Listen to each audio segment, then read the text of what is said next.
नमस्कार साथियों, 2026 आ गया तो नया परिसीमन आयोग गठन होगा। ठीक है, तो नया परिसीमन में क्या क्या फॉर्मूले हैं, क्या क्या कितनी सीटें क्या बढ़ेगी, उसके बारे में अपन जानेंगे आज। लेकिन उससे पहले परिसीमन आयोग के बैकग्राउंड के बारे में देखते हैं। संविधान के आर्टिकल 82 में परिसीमन आयोग के बारे में बताया गया है। इसमें क्या गया है कि भाई प्रत्येक जनगणना के बाद लोकसभा के जो निर्वाचन क्षेत्र है उसका क्या किया जाएगा, परिसीमन किया जाएगा, और उसके लिए क्या किया जाएगा, परिसीमन आयोग का गठन किया जाएगा। और यही सेम चीज विधानसभा के लिए आर्टिकल 170 में 170 में बताया गया। और इसकी संरचना क्या होगी, जो परिसीमन आयोग होगा उसकी संरचना क्या होगी, जो सुप्रीम कोर्ट का जो रिटायर्ड जज है वो इसका क्या होगा, अध्यक्ष होगा। साथ में जो मुख्य चुनाव आयुक्त है, वो मुख्य निर्वाचन आयुक्त चुनाव आयुक्त जो अभी कौन है, ज्ञानेश कुमार जी है वो। ठीक है, और अगर राज्य विधानसभा के संबंधित परिसीमन किया जाएगा तो जो संबंधित राज्य चुनाव आयोग है आयुक्त तो वो इसका सदस्य होगा। अब तक बात करें, टोटल 4 बार परिसीमन किया गया है, 1952, 1963, 1973 और 2002 में परिसीमन किया गया है अब तक। बात करें 42वें संविधान संशोधन की, 42वें संविधान संशोधन में कहा गया है कि जो 1971 की जो जनगणना है उसके आधार पर लोकसभा और विधानसभा की सीटें फिक्स कर दी गई। कब तक कर दी गई, तो 2001 तक कर दी गई। ठीक है, जो 1973 में जो परिसीमन आयोग का गठन हुआ उससे पहले जो लोकसभा की सीटें कितनी थी, 522 थी, और 2001 की जनगणना तक कितनी फिक्स कर दी गई, 543। और बाद में जो 84वां संविधान संशोधन 2001 हुआ उसमें भी उसमें क्या किया गया, 2026 तक के लिए जो लोकसभा विधानसभा की सीटें फिक्स कर दी गई, वो भी सेम ही कांस्टेंट ही रही इसमें। फिर 2002 में परिसीमन आयोग का गठन हुआ इसके आधार पर।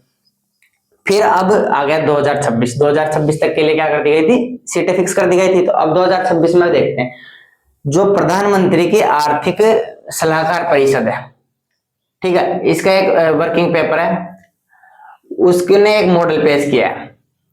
उसके आधार पर अपन देखते हैं, मोटा मोटा आइडिया लगा लेंगे कि भाई की कितनी क्या है, जो परिसीमन आयोग का जो गठन होगा उसके आधार पर कितनी लोकसभा सीटें बढ़ेगी, उसके आधार पर कितने चेंजेस होंगे। एक इस वर्किंग पेपर ने मॉडल पेश करके बताया है।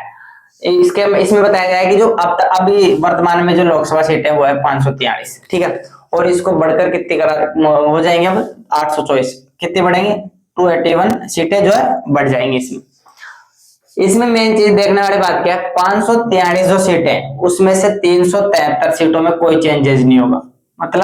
मतलब ये है कि जो बची जो 170 सीटें हैं उन्हीं सीटों को 2 और 3 भागों में, जो कई सीटें जैसे 59 सीटें उनको तो 2 भागों में तोड़कर नई सीटें बढ़ाई जाएगी, और जो 111 सीटें उनको 3 भागों में तोड़कर नई सीटें बनाई जाएंगी। इस आधार पर ये फॉर्मूला दिया गया है। मतलब कि जो परिसीमन आयोग से जो अफेक्ट एरिया है वो कितने पूरी सीटों में, जो भारत की पूरी 543 लोकसभा सीटें हैं उसमें कुछ सब पूरी में परिवर्तन नहीं होगा, बाकी बल्कि 170 सीटें ही उससे अफेक्टेड होगी नई परिसीमन से। ठीक है, अब अपन देखते हैं, मोस्टली जो साउथ के स्टेट है उनका आरोप रहता है कि हमें प्रतिनिधित्व जो उत्तर के राज्य उनके अकॉर्डिंग हमें कम दिया गया, क्योंकि मेनली क्या होता है, जो यहाँ पे किस आधार पर प्रतिनिधित्व दिया जाता है, जनसंख्या के आधार पर। जैसे संविधान सभा का निर्वाचन हुआ था तो कि भाई 10 लाख की जनसंख्या पर एक प्रतिनिधि होगा, तो इस तरह साउथ की शिकायत रहती है वैसे। लेकिन इसमें मोस्टली जो बड़े राज्य है ना वो तो अफेक्टेड होंगे ही नहीं, और साथ में जनसंख्या ही नहीं और कुछ, भाई 2009 से 2024 तक जो चुनाव हुए हैं उनमें सर्वे किया गया है कि भाई कौन से फैक्टर है जनसंख्या के साथ, जिससे क्या है जो वोटिंग परसेंटेज है उसमें इंक्रीज हुआ है। तो उसमें कौन कौन से, एक तो संसदीय क्षेत्र का आकार, ठीक है, और शेड्यूल कास्ट शेड्यूल ट्राइब की जो पॉपुलेशन है वो, अर्बनाइजेशन यानी शहरीकरण, और जो मतदान केंद्र की उपलब्धता, कितने मतदान केंद्र है, और बहुत सारी डाइवर्सिटी है, ये सारी चीजें, ये फैक्टर देखे गए। तो इन फैक्टर के, जनसंख्या के साथ इन फैक्टरों को भी साथ में शामिल किया गया कि भाई इन फैक्टरों के आधार पर भी परिसीमन में सीटें बढ़ाई जाएगी।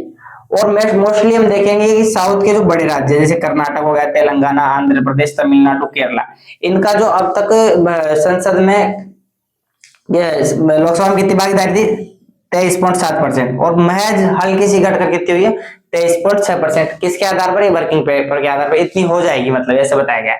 और जो नॉर्थ के जो बड़े राज्य, यूपी हो गया, एमपी हो गया, बिहार, राजस्थान, महाराष्ट्र, गुजरात, इनकी जो कितनी भागीदारी है अब तक? 45.6%, और घटकर कितनी हो जाने की संभावना है? 45.2%। तो मतलब मोटा मोटा चेंजेस ये नहीं है, बाकी और जगहों पर ज्यादा चेंजेस देखे जाएंगे। अब बात करें अपन राजस्थान राज्य की, तो राजस्थान में वर्तमान में कितनी सीटें हैं? वर्तमान लोकसभा सीटें हैं राजस्थान में 25, और बढ़कर कितनी हो जाएंगी? अब 13 नई सीटें बढ़ जाएंगी, और कितनी हो जाएंगी? 38, मतलब 13 सीटों का इजाफा हो गया। अब इसमें से कौन कौन सी सीट है जिसमें से चेंजेस हो सकते हैं? तो 7 ऐसी सीटें, कौन कौन सी? जयपुर रूरल, चूरू, जोधपुर, बांसवाड़ा, सीकर और उदयपुर, ये 7 सीटें हैं जिनमें क्या है? चेंजेस देखे जा सकते हैं। मतलब कहना है जैसे कि मोटा मोटा कहना ये है कि जो 170 सीटें हैं, 170 सीटों में चेंजेस होंगे, और राजस्थान में जो 7 सीटों में चेंजेस होंगे।